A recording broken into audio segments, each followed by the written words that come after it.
اور لوگوں کی جان و مال کی حفاظت کرنا آپ کی ذمہ داری ہے. تو آپ اس میں کر کیا رہے؟ وہ تو آپ کے ساتھ کوئی پلان ہی نہیں ہے. آگے ایک تقریر کر کے اور چلے جاتے ہیں. یہ انتہائی دکھ اور افسوس کی بات ہے. تو اسی طرح یہ بات پہلے ہو گئی.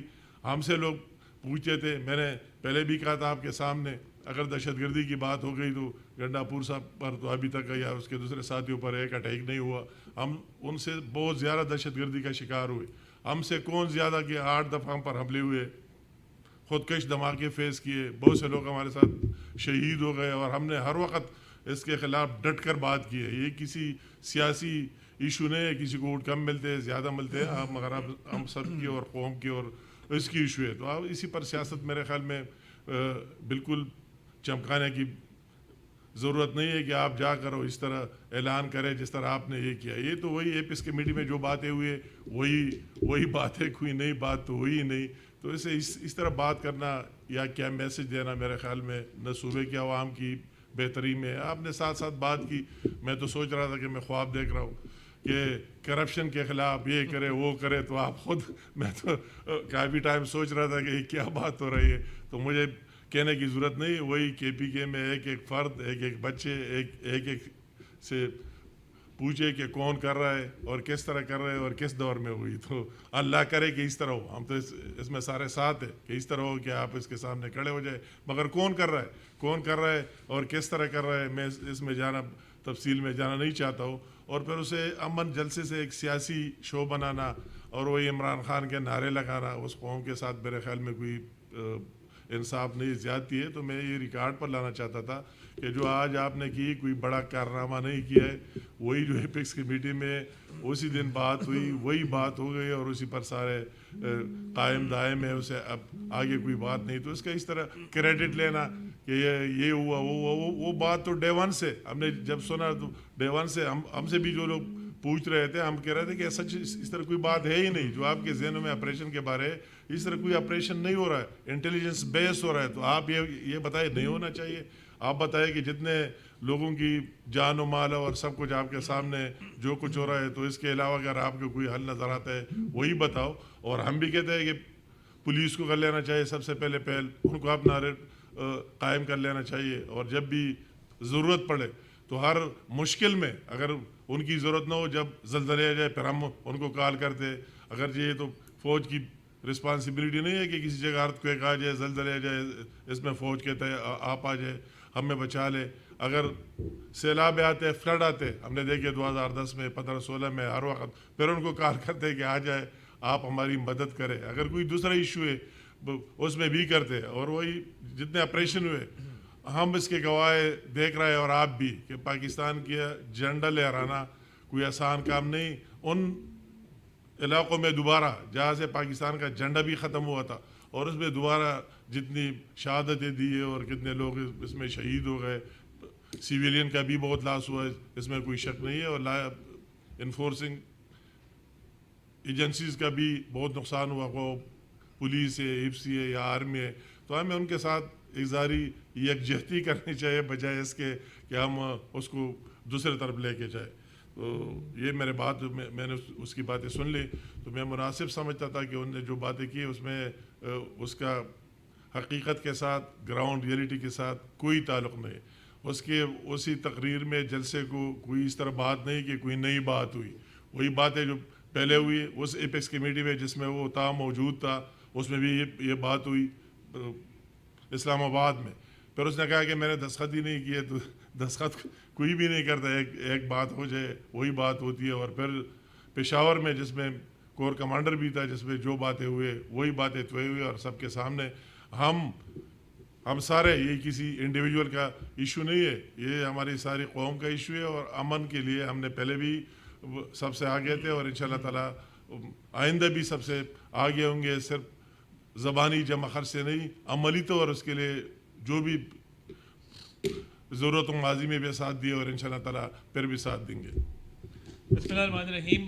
امیر مقام صاحب نے بہت تفصیل کے ساتھ روشنی ڈالی جو آج وزیر اعلیٰ خیبر پختونخوا نے جلسے سے بڑا ایک پرجوش خطاب کیا, اور ہم ان کی مشکلات کو سمجھتے ہیں کہ میٹنگز میں آ کے تعاون کی یقین دہانی کرانا اور عوام کے سامنے ایک پوسچر رکھنا، ان کی جواب طلبی ہوتی ہے اڈیالہ کے اندر، تو ان کو وہاں بھی جواب دینا ہوتا ہے، تو وہ کلپس لے کے جاتے ہیں، دکھاتے ہیں اور بانی چیئرمین پی ٹی آئی کو راضی کرنے کی کوشش کرتے ہیں. تو کیا ہی اچھا ہوتا ہے. جس طرح لا اینڈ آرڈر کی بات امیر مقام صاحب نے کی ہے، 8 دفعہ ان پر دہشت گردوں نے حملہ کیا، اللہ تعالیٰ نے ان کی زندگی لکھی ہوئی تھی، تو یہ تو دلیر آدمی ہے، کھڑے ہو کے مقابلہ کیا.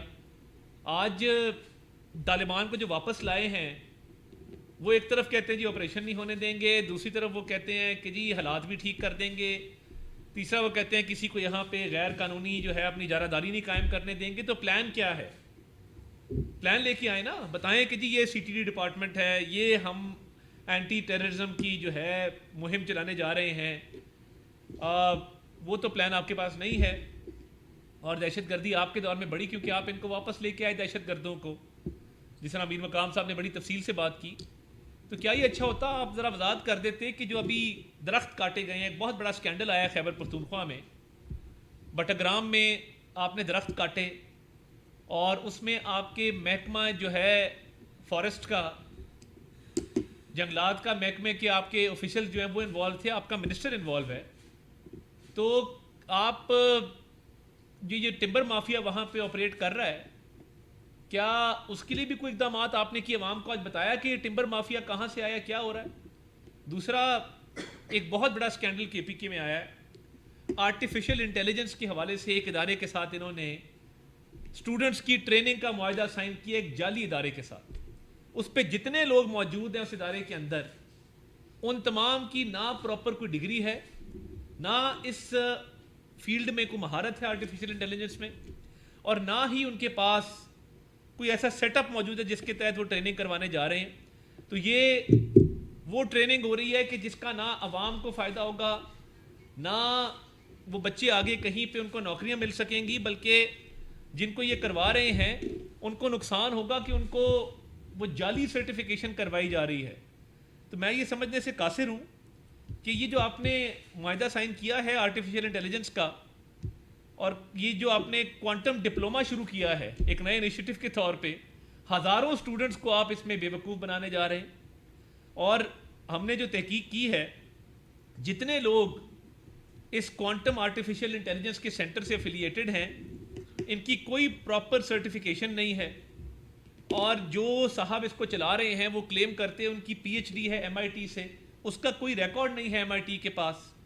تو یہ میری سمجھ سے باہر ہے کہ یہ جو آپ یہ کوانٹم آرٹیفیشل انٹیلیجنس کا کورس کروانے جا رہے ہو، آپ نے معاہدہ سائن کیا ہے، اس کا کوئی پروسیس فالو نہیں کیا گیا، غیر قانونی طور پہ آپ یہ کر رہے ہیں، پراپر سرٹیفکیشن موجود نہیں ہے. تمام لوگ جو اس ادارے سے ایسوسیٹڈ ہیں انہوں نے سیلف اوارڈنگ ڈگریز ان کے پاس ہیں جنہوں نے اپنے آپ کو کنفر کی اپنے ہی ادارے سے.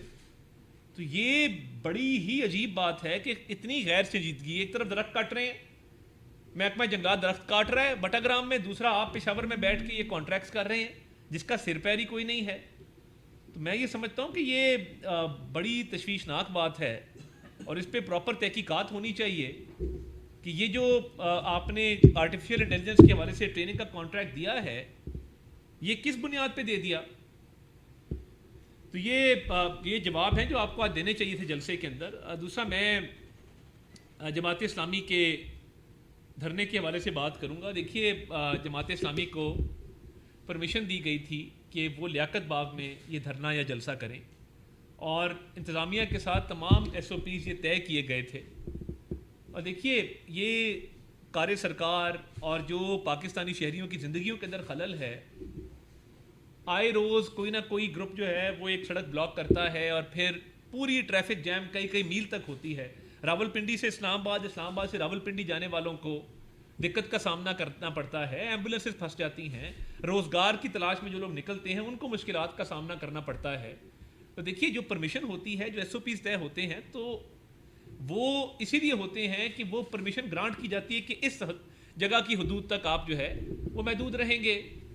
تو یہ لیاقت باغ والا جو معاملہ طے ہوا تھا اور ایس او پیز طے ہوئے تھے، اس کے بعد اسلام آباد کی طرف پیش قدمی جو ہے وہ سمجھ میں نہیں آتی. اور دیکھیے، آپ ہمارے بھائی ہیں، اور میں سمجھتا ہوں کہ جماعت اسلامی ایز اے جماعت، ان کی لیڈرشپ ہمارے لیے بہت قابل احترام ہے. تو میں حافظ نعیم صاحب سے یہ گزارش کرتا ہوں کہ حکومت ایک مذاکراتی ٹیم جو ہے وہ تشکیل دینے کو تیار ہے، آپ کے ساتھ بیٹھ کے ان معاملات پر بات چیت کرنے کو تیار ہے، اور میں سمجھتا ہوں کہ حافظ نعیم صاحب ایک بہت زیرک سیاستدان ہیں، بڑے دور اندیش سیاستدان ہیں، ہمیشہ دانش مندی کا مظاہرہ کرتے ہیں. تو بات یہ ہے کہ جو اکنامک ریفارم ایجنڈا ہے اس ملک کا، جو وزیر اعظم صاحب جس کو چلا رہے ہیں، جس میں ایف بی آر کی ڈیجیٹائزیشن ہے، لوپ ہولز کو پلگ کرنا ہے، اربوں روپے کی لیکیج کو روکنا ہے، ان ڈاکیومنٹڈ اکانومی کو ڈاکیومنٹیشن کی طرف لے کے آنا ہے، جو لاکھوں نان فائلرز کو فائلرز بنایا گیا ہے اسی سسٹم کے تحت بنایا گیا ہے، اس کے ثمرات سامنے آ رہے ہیں.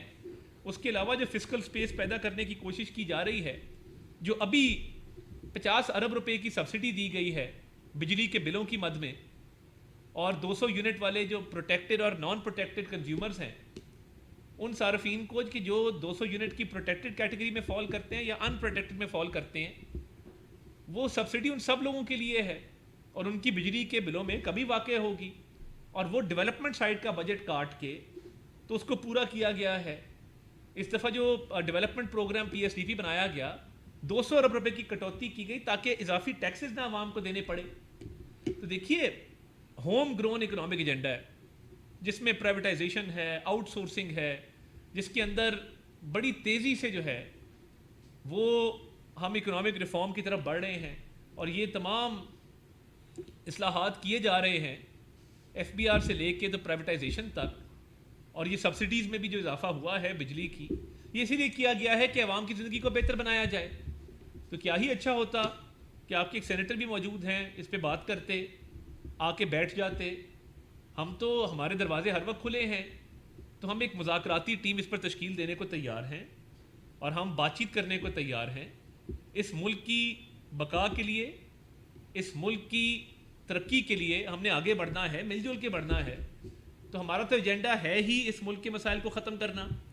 ہم جب 2018 میں چھوڑ کے گئے، 2018 سے 22، میں صرف آپ کو فیکٹس اینڈ فگرز بتا دوں اور حقیقت پہ مبنی بتا دوں.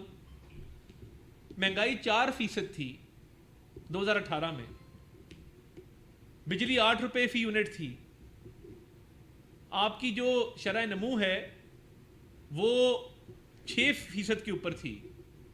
4 سال کے اندر ایک اینٹ نہیں لگائی، اور قرضوں کے انبار لگائے ایک ایسے شخص نے جو 190 ملین پاؤنڈ کا سکینڈل کر کے ایک بہت بڑے گروپ کو فائدہ دے گیا، جو توشہ خانہ کی گھڑیاں بیچ کے اربوں روپے گھر لے گیا، جو اتنا نقصان کر گیا کہ جس چیز کو اس نے ہاتھ لگایا اس نے تباہی کی ہے. تو دیکھیے، بات یہ ہے کہ ہمیشہ بگاڑ پیدا دوسرے کریں اور ہم آ کے ٹھیک کریں. تو اس وقت بہت سنجیدگی سے وزیر اعظم صاحب 20 گھنٹے کام کر رہے ہیں، اور اکنامک ریفارم ایجنڈا، معاشی اصلاحات کا جو ایجنڈا ہے وہ ان کی اولین ترجیح ہے. تو ہم تو چاہتے ہیں کہ آپ ہماری رہنمائی کریں اس کے اندر. آپ ایک مدبر شخص ہیں، آپ بیٹھیں، ہماری رہنمائی کریں، ہمیں بتائیں کہ کیا بہتری لائی جا سکتی ہے ایگزسٹنگ سسٹم کے اندر رہتے ہوئے. خدا کر کے اس ملک کو دیکھیں، ڈیفالٹ سے بچانا بڑا جان جوکھوں کا کام تھا. بیٹھے بیٹھے، آپ تو اس پروسیس کا پارٹ نہیں تھے، مگر میں آپ کو گوش گزار کرنا چاہتا ہوں کہ ڈیفالٹ کے دہانے پر ہم کھڑے تھے، لوگ باتیں کر رہے تھے کہ جی یہ کل کو فلاں ملک بن جائے گا، یہاں ایئر لائنیں آنا بند ہو جائیں گی، بینکوں کے باہر لائنیں لگی ہوں گی لوگوں کی کیش وڈرالز کے لیے، لوٹ مار ہوگی سڑکوں کے اوپر، ایئر لائنز نہیں آئیں گی، ایلسیاں نہیں کھلیں گی. اس سچویشن کو اللہ تعالیٰ کے فضل سے اس رب کی ذات نے مدد کی، حضور صلی اللہ علیہ وسلم کے صدقے ہم آج بیٹھے ہیں اور ملک ڈیفالٹ سے بچ گیا. ورنہ تو آئی ایم ایف کو لیٹر لکھے جا رہے تھے، آئی ایم ایف کی ڈیل کو سیبوٹاج کیا جا رہا تھا. تو ڈیفالٹ سے بچا تو اس کے ثمرات کیا آئے؟ جو ہم ایک بنیاد رکھ کے گئے تھے، روپے کی قدر اتنی غیر مستحکم تھی کہ کبھی 300 کبھی 320، جو بیچارے ایکسپورٹر تھے ان کو سمجھ نہیں آتی تھی کہ کریں کیا اور کس طریقے سے اس کو آگے لے کے چلیں. باہر کانٹریکٹس ہونا بند ہو گئے تھے، ایلسیاں کھلنا بند ہو گئی تھیں. آج اللہ کا شکر ہے اگر روپیہ مستحکم ہوا ہے تو اس کی بنیاد پی ڈی ایم کے دور میں رکھی گئی کہ ڈیفالٹ سے بچ گئے، روپیہ مستحکم ہو گیا، اسمگلنگ کے خلاف کریک ڈاؤن بڑا اچھا کام ہوا، اس میں آرمی چیف کی بڑی کاوش شامل ہے، انٹرم گورنمنٹ نے اس میں بڑا کردار ادا کیا. جو بنیاد پی ڈی ایم دور میں رکھی گئی اس کو آگے بڑھایا. آج اللہ کا شکر ہے کہ روپیہ بھی مستحکم ہے، مہنگائی میں کمی بھی جو ہے پچھلے سال کے مقابلے میں 23% سے 11% کے اوپر ہم آئے ہیں, اور بجلی پہ بھی سبسڈی اس دفعہ دی ہے. تو بات یہ ہے کہ 20 گھنٹے جو کام ہو رہا ہے, اور دوست ممالک کے ساتھ جو ہمارے روابط بڑے ہیں, تعلقات آگے بڑھے ہیں, اور سرمایہ کاری کے حوالے سے جو معاملات چل رہے ہیں, تو اس میں بڑی کاوش ہے موجودہ حکومت کی. تو ہم چاہتے ہیں کہ آپ بھی اس میں حصہ ڈالیں, آپ بتائیں. اور آئی ایم ایف کا معاہدے کی جو میں ذکر کر رہا تھا, دیکھیے یہ بڑی مشکل سے معاملات کو طے کر کے تو آئی ایم ایف کا معاہدہ طے ہوا ہے, جس میں اب آپ دیکھ رہے ہیں اسٹاک ایکسچینج میں بڑی تیزی ہے, اور اکنامک انڈیکیٹرز دن بدن بہتر ہو رہے ہیں. آئی ٹی ایکسپورٹس جو ہیں وہ ریکارڈ آئی ٹی ایکسپورٹس ہوئی ہیں اس ملک سے. تو یہ معاملات جو ہیں ان کے حل کے لیے حکومت کوشاں ہے, اور آئی ایم ایف کے معاہدے کے ہونے سے اب اکنامک اسٹیبلٹی آئی ہے.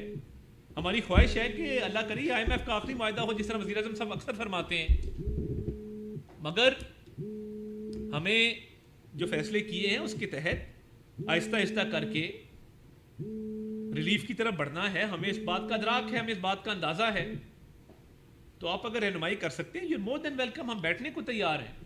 مگر دیکھیے عام شہریوں کی زندگی کو اجیرن بنانا یہ تو کوئی طریقہ نہیں ہے, اور سڑکیں بلاک کرنا, دیکھیے پہلے ہی دہشت گردی کی ایک لہر ہے جس سے ہم نبرد آزما ہیں, اور اس پر قابو پانے کی کوشش کی جا رہی ہے. پاک فوج کے جوان, سیکیورٹی فورسز, پولیس, رینجرز قربانیاں دے رہے ہیں, پاک فوج کے افسر شہید ہو رہے ہیں. تو ہم تو چاہتے ہیں کہ ایک پرامن انوائرمنٹ ہو, اور آپ یہ جو ایجیٹیشن کی سیاست ہے اس سے ہٹ کے آپ آئیں, بیٹھیں ہمارے ساتھ بات کریں. تو اس کے لیے آپ کی جب رضامندی کا اظہار ہوگا تو ہم حکومت کی طرف سے امیر مقام صاحب, میں, ڈاکٹر طارق فضل چودھری, یہ 3 رکنی کمیٹی آپ سے بیٹھ کے بات کرے گی, آپ کے تحفظات سنے گی, اور جو رہنمائی آپ فرمائیں گے اس پہ کوشش کی جائے گی کہ آگے چلا جائے. آپ کی ڈیمانڈ جو بھی ہوں, جو ایگزسٹنگ فریم ورک ہے, جو اصلاحات کا ایک ایجنڈا ہے جس طرف ہم آگے بڑھ رہے ہیں, اس میں قانونی طور پہ اور بہت سارے ہمارے جو ریفارم ایجنڈا کا پارٹ ہے اس کو ڈسکس کرنا ہوگا. اور دیکھیے یہ بڑا آسان ہوتا ہے کہ بہت بڑی ڈیمانڈ رکھ دی جائیں. اب عمل درآمد کا جب معاملہ ہے اس پہ حکومت کے جو معاملات ہیں, آئی ایم ایف کا معاہدہ طے ہے, ہم نے بجٹ پاس کیا ہے, تو اس کے تحت آپ کے ساتھ بیٹھ کے بات چیت کریں گے, ایک اچھے ماحول میں معاملہ فہمی کے ساتھ اور تحمل کے ساتھ معاملات کو آگے لے کے چلیں گے. مگر میری آپ سے گزارش ہوگی کہ جو آپ کو پرمیشن دی گئی تھی لیاقت باغ کی, آپ اس پر ہی جو ہے وہ اکتفا کریں, اور یہ جگہ جگہ پر دھرنے, اس سے شہریوں کی زندگی جو ہے مشکل ہوگی, لوگوں کو مشکلات کا سامنا ہوگا, جو لوگ اپنے روزگار کے لیے نکلتے ہیں ان کے لیے مشکلات پیدا ہوں گی. تو میری گزارش ہے کہ ان معاملات کو ملک کی بہتری کے لیے, ملک کی سالمیت کے لیے, ملکی مفاد میں پرامن آپ اپنا جلسہ کریں لیاقت باغ کے اندر, اور حکومتی ٹیم جو ہے وہ مذاکرات کے لیے جو ہے وہ تیار ہے. تو جب بھی آپ کو عندیہ دیں گے تو ہم آپ کے ساتھ بیٹھ جائیں گے. خالد صاحب جو کلیئر وائلیشن ہو رہی ہے جب سے جلسوں کی, ڈی چوک میں آنے کی کوشش ہو رہی ہے, ابھی کچھ دیر پہلے بھی یہاں پہ ہنگامہ رہی ہوئی ہے, کیا آپ سمجھتے ہیں کہ یہ مذاکرات ڈی چوک میں ہوں گے یا لیاقت باغ میں ہوں گے, کہاں تک ان کو قائل کیا جا سکتا ہے؟ دیکھیے میں یہ سمجھتا ہوں کہ یہ ڈی چوک والا معاملہ یہ کسی صورت بھی اس کی اجازت نہیں دی جا سکتی, کیونکہ حساس تنصیبات ہیں, کوئی تخریب کار گھس آئے اور وہ امن و امان کو نقصان پہنچائے, اور یہاں پہ سرکاری بلڈنگز ہیں, کار سرکار ہے, اس میں مداخلت جو ہے وہ دیکھیں کسی صورت بھی اس کی اجازت نہیں دی جا سکتی. لیاقت باغ میں سیکیورٹی بھی فراہم کریں گے, باقی بھی آپ کو سہولت دیں گے, مگر یہ ڈی چوک والا جو رواج ہے اس کو ختم ہونا چاہیے. ثاقب سعید ڈاکٹر صاحب, یہ بہتر نہ ہوتا کہ ان کے آنے سے پہلے ہی ان سے بات طے کی جاتی کہ کم از کم آپ ادھر ہی رہیں, کیونکہ پہلے سے یہ طے تھا کہ وہ انہوں نے کہا تھا کہ ہم اسلام آباد آئیں گے, اور یہ کنٹینر نہ ہوتے, لوگوں کو مشکلات کا سامنا نہ کرنا پڑتا. میٹرو بس جو ہے وہ صبح سے بند ہے. میٹرو بس پچھلی دفعہ جل بھی گئی تھی نا, ہمیں یہ بھی خدشہ رہتا ہے. پچھلی بار آپ کو یاد ہے کہ ہاں آگ بھی لگ گئی تھی. تو ہم تو چاہتے ہیں کہ پرامن طریقے سے یہ معاملات حل ہوں, اور جو پنڈی کی انتظامیہ کی ان سے بات ہوئی تھی سی پی او کی, وہ یہی تھی کہ لیاقت باغ تک آپ کو پرمیشن ہے. اب اس پہ اگر انہوں نے اسلام آباد آنے پر انتظار کرنا ہی تھا تو اس پہ کوئی بات چیت کر لیتے انتظامیہ سے, کوئی انتظامیہ کو کہتے کہ جی یہ ایس او پیز ٹھیک نہیں ہیں, اس میں کوئی ماڈیفیکیشن کر لیں. مگر یہ جگہ جگہ سڑکیں بلاک کرنا جس سے لوگوں کا جو ہے وہ ذریعہ معاش جو ہے وہ متاثر ہو, وہ لوگوں کے روزگار میں جو ہے وہ خلل پڑے اور لوگوں کو دقت ہو, یہ تو مناسب نہیں ہے. دیکھیں ڈی چوک کے اندر انٹری جو ہے وہ آپ کو پتہ ہے ایک کھلی رہتی ہے. ڈی چوک مکمل طور پہ سیل نہیں ہے, ڈی چوک کے کچھ انٹری پوائنٹس بالکل بند ہیں, مگر وہ ایک انٹری جو کھلی ہے اس کا آپ کو بھی علم ہے, مجھے بھی علم ہے, اسلام آباد کے رہنے والوں کو پتہ ہے کہ ڈی چوک میں انٹر جو ہے وہ کہاں سے ہونا ہے, ریڈ زون میں انٹری کہاں سے ہے. تو میں سمجھتا ہوں کہ ان معاملات کو بڑا اس کا بغور جائزہ لیا جائے. اور جیسے میں نے کہا کہ حافظ نعیم صاحب ہمارے لیے بہت قابل احترام ہے, ہمارے دل میں ان کا بہت احترام ہے, بڑا ادب ہے. تو ان معاملات کو بیٹھ کے طے کیا جائے اور ٹیبل پہ بیٹھ کے طے کریں. یہ جو سڑک پہ دھرنا دینا, سڑکیں بلاک کرنا, اس میں ایک ہمیشہ یہ پاسبلٹی رہتی ہے کہ جان و مال کو جو نقصان لوگ پہنچاتے ہیں, تخریب کاری کرتے ہیں یا سرکاری املاک کو نقصان پہنچاتے ہیں, مناسب نہیں ہے. اور شہریوں کا کیا قصور ہے کہ ان کی زندگی میں کیوں خلل ڈلے اس طرح.